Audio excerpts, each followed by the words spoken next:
Sergey Viktorovich, good afternoon. Does the fact that Moscow and Washington almost simultaneously announced their intention to conduct nuclear tests indicate rather an undermining of stability on the world stage? Or, on the contrary, a demonstration of equal capabilities and therefore the preservation of a kind of parity? Thank you. Frankly, I have not heard that Moscow announced nuclear tests. To say that Washington and Moscow did this simultaneously is not very correct. As I already had the opportunity to mention in a recent interview with a Russian media outlet, we have still not received clarification from our American colleagues as to what exactly President Trump meant. As there are nuclear tests, tests of delivery systems, or so-called subcritical tests that are not associated with a nuclear reaction and are permitted under the treaty, or rather, under the Comprehensive Nuclear Test Ban Treaty, there has been no response yet. Yesterday, there was another session of the Preparatory Commission for the Comprehensive Nuclear Test Ban Treaty Organization. At it, the representative of the United States also did not provide an answer, although it would seem it was the very place to clarify what exactly the President of the United States had in mind. And you know what else I noticed? In the United States, the administration is still being formed. Many positions of the second and third levels, primarily in the Pentagon, are being filled. In particular, Mr. Robert Kadlec has been nominated for the position of Assistant Secretary of Defense, as the head of the Pentagon is now called, for nuclear deterrence, chemical and biological defense policy and programs. He spoke in Congress a few days ago, last week, I believe. He was interrogated on the topic of nuclear testing and the current administration's approach to nuclear weapons. He said that Trump's decisions to resume nuclear testing were dictated by geopolitical considerations.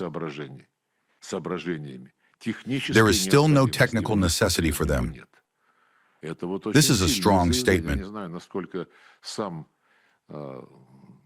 I do not know to what extent the author himself, whom I have just quoted, realizes the seriousness of what he said. But we must perceive this in the sense that, as we have stated, there is no technical necessity for such tests. Then he himself, in a way, completed this thought for us by saying that the purpose, it turns out, is geopolitical. What could be a geopolitical goal for the United States? Dominance. If the factor of nuclear weapons is being used for this purpose, that is alarming. This represents a significant departure from the concept approved by Reagan and Gorbachev, that a nuclear war cannot be won and therefore must never be unleashed.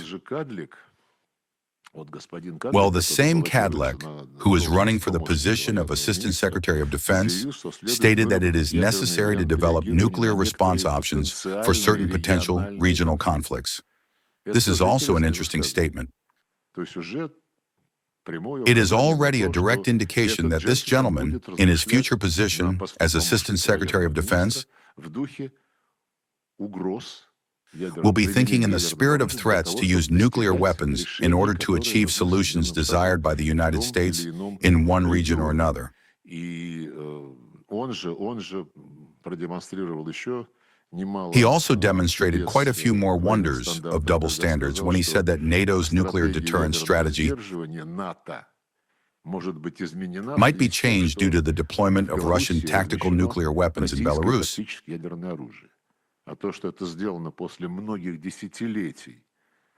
the fact that this was done after many decades of the existence of joint nuclear missions, when United States nuclear weapons, U.S. tactical nuclear weapons, have long been deployed in 5 NATO member states.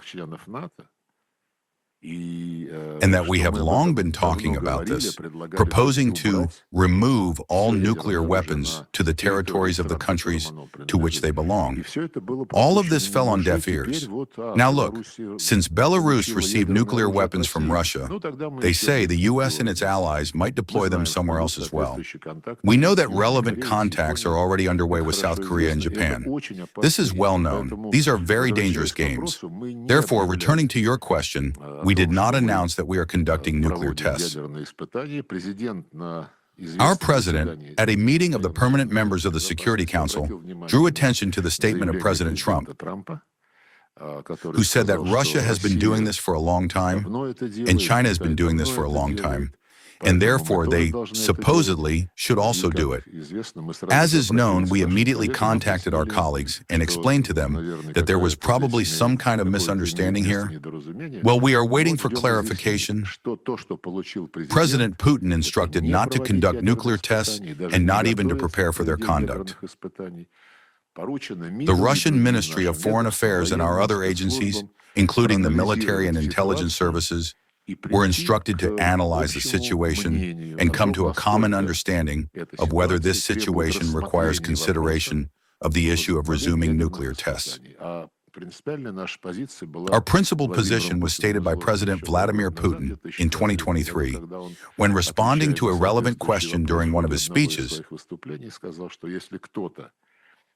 He said that if any of the nuclear powers conducts nuclear weapon tests, not delivery systems, not subcritical tests, then Russia will do the same.